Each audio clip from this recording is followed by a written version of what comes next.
Hello everyone, welcome to this channel. तो चलिए शुरू करते हैं क्लास 10th साइंस का इंपॉर्टेंट क्वेश्चन करना। सिर्फ ये क्वेश्चंस कर लो और कहीं पे तुमको कोई दिमाग लड़ाने की ज़रूरत नहीं है। देखना इन्हीं में से क्वेश्चन पूछा जाएगा, तो मैं ज़्यादा बात नहीं करूँगी। आप पेपर में जब बैठेंगे ना, फिर आपको पता चलेगा कि सही में ये सही चीज़ें ही बोली जा रही थी। क्योंकि मैं ट्रस्ट करो कि इतने सारे इंपॉर्टेंट क्वेश्चन ये जो मैं लेकर आ रही हूँ ना, ये काफ़ी रिसर्च के साथ मैं ला रही हूँ। यही सब क्वेश्चन आएंगे, देखना तुम, ठीक है।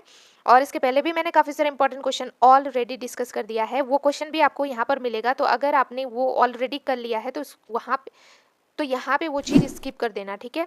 अगर नहीं देखा है तो डिस्क्रिप्शन बॉक्स में लिंक है, अभी से देखो, जल्दी देखो, प्रिपरेशन शुरू करो अब, ठीक है।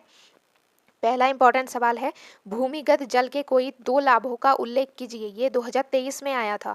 तो भूजल के दो लाभ इस प्रकार है। फर्स्ट, भूजल बड़ी मात्रा में वनस्पतियों को नमी प्रदान करता है। दूसरा, मानव और पशु अपशिष्ट द्वारा भूजल के दूषित होने की अपेक्षाकृत कम संभावना है, ठीक है।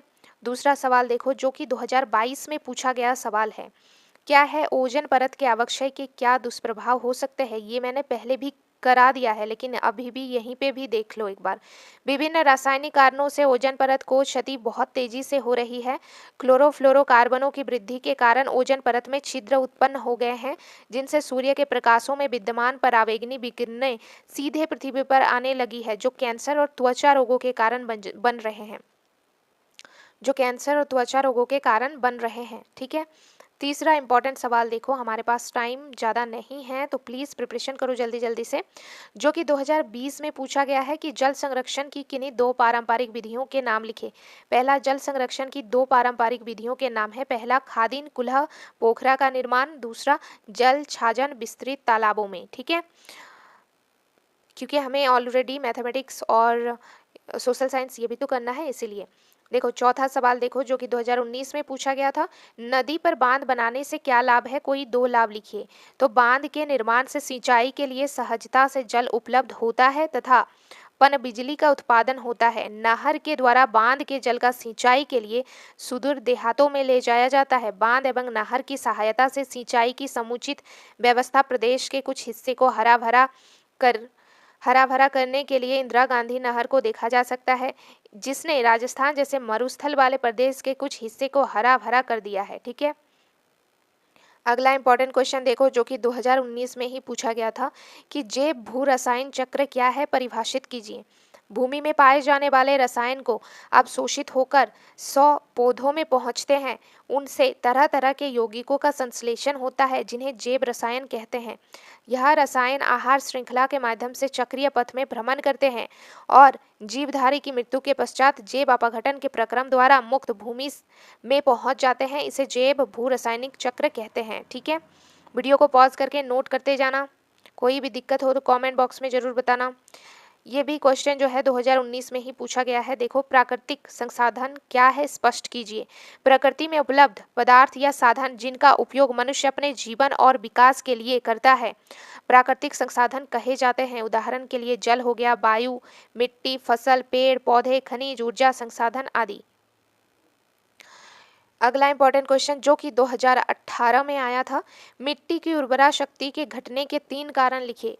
मिट्टी की उर्वरा शक्ति निम्नांकित कारणों से घटती है। पहला कारण, जल, वायु अथवा अन्य कारणों से होने वाले मिट्टी का अपरदन या कटाव। दूसरा, एकल कृषि। तीसरा, जल की कमी। अगला इंपॉर्टेंट क्वेश्चन, जो कि तुम देख सकते हो 2017 में पूछा गया था।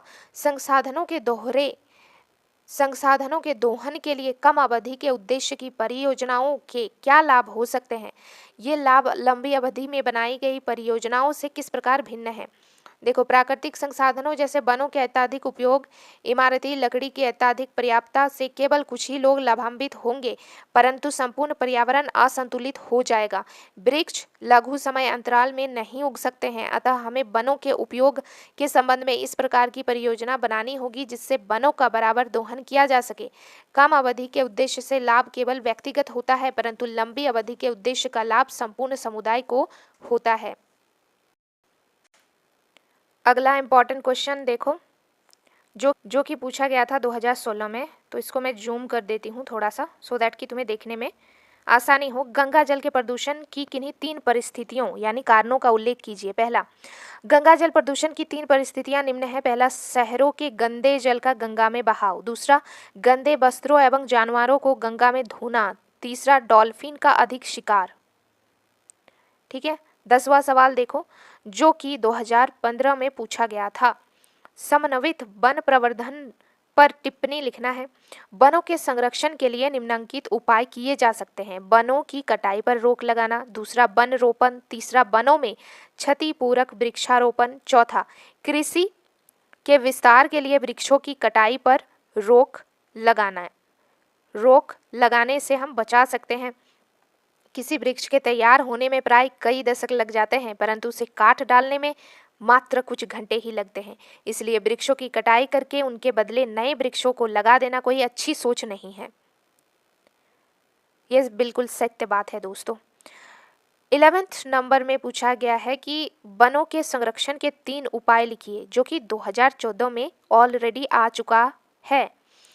पहला क्या है? वनों के संरक्षण के 3 उपाय। पहला है, वन में से उन्हीं पेड़ों को काटने की सरकार द्वारा अनुमति देना जो सूख गए अथवा पूर्ण प्रौढ़ हो चुके हैं। दूसरा, बंजर तथा पर्वतीय भूमि पर सघन वृक्षारोपण के कार्यक्रमों का संचालन। तीसरा, जनता में जागरूकता पैदा कर वृक्षारोपण के लिए प्रोत्साहित करना। काफी लाभदायक होगा। 12 नंबर क्वेश्चन में पूछा गया है कि मृदा संरक्षण के 3 उपाय लिखिए, जो कि 2001 में ऑलरेडी आ चुका है। इसके लिए निम्नलिखित 3 उपाय किए जा सकते हैं। पहला, भूमि कटाव को रोकना। इसके लिए वनों की कटाई पर रोक, अतिचारण पर रोक एवं भूमि को परती न छोड़ना जैसे उपाय किए जाने चाहिए। दूसरा, पहाड़ी क्षेत्रों में कंटूर सिंचाई एवं कटूर खेती को बढ़ावा देना। तीसरा, पहाड़ी ढलानों पर गुल्ली बनाकर उतरते हुए जल के वेग को कम करना। अगला इंपॉर्टेंट क्वेश्चन देखो, जो कि 2011 में पूछा गया था। ओजोन परत का अवक्षय चिंता का विषय क्यों है? इसकी क्षति को सीमित करने के लिए क्या उपाय किए जा रहे हैं? अगर आपने मुझे अच्छे से फॉलो किया है तो आपको पता होगा कि ये क्वेश्चन ऑलरेडी हम डिस्कस कर चुके हैं, तो फटाफट से ये जो है नोट कर लेना। ओके, ये मैं बहुत अच्छी तरीके से आपको समझा चुकी हूँ, तो यहाँ पे भी आप नोट कर सकते हो। ये मैं फिर से नहीं पढ़ाने वाली, बेकार में टाइम वेस्ट होगा ना, ये ऑलरेडी पढ़ा चुकी हूँ। तो नेक्स्ट इंपॉर्टेंट क्वेश्चन, आप कचरा निपटान की समस्या को कम करने में क्या योगदान कर सकते हैं? किन्हीं 2 तरीकों का वर्णन करें, जो कि 2010 में पूछा गया है।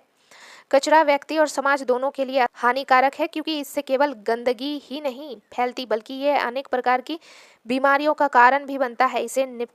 इसे निपटाने के लिए निम्नलिखित 2 तरीकों को अपनाया जा सकता है। पहला, पुनः चक्रण। कचरे में से कागज, प्लास्टिक, धातुएं, चीथड़े आदि चुनकर अलग करके उनका पुनः चक्रण किया जाना चाहिए। पुराने कागज और कपड़े के पुनः चक्रण से पेड़ों को कटने से बचाया जा सकता है। प्लास्टिक का बार बार उपयोग किया जा सकता है।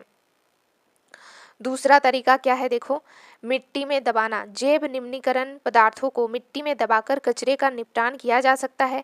उससे खाद प्राप्त कर खेतों में प्रयुक्त किया जा सकता है। नेक्स्ट इंपॉर्टेंट क्वेश्चन, वन प्रबंधन में जन भागीदारी का एक उदाहरण दे, जो कि 2018 में ऑलरेडी पूछा जा चुका है। तो चलिए इसका आंसर भी देख लेते हैं।